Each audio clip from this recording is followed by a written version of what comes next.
Hi అండి, welcome to my channel. ఈరోజు మన రెసిపీ మార్చిన కారం. ఒకసారి ఇలా చేయండి, చాలా టేస్టీగా ఉంటుంది.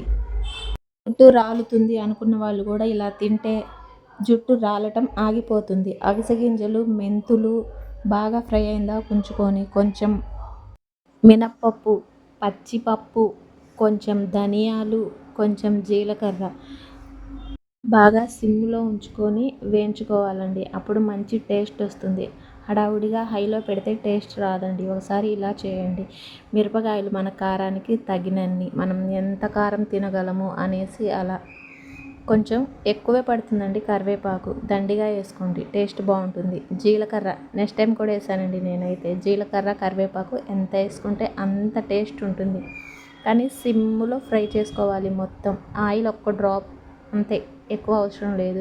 ఇలా చేసుకొని తింటే చాలా చాలా టేస్టీగా ఉంటుందండి. మొత్తం చల్లారిన తర్వాత మిక్సీ జార్కి వేసుకోవాలి.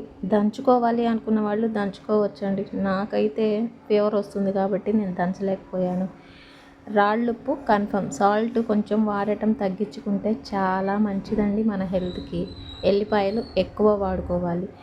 పల్స్గా ఉన్నట్టు మిక్సీ పట్టుకోండి, అది దంచిన కారం ఉన్నట్టే ఉంటుంది టేస్ట్ కూడా. సబ్స్క్రైబ్ ఇలాంటివి.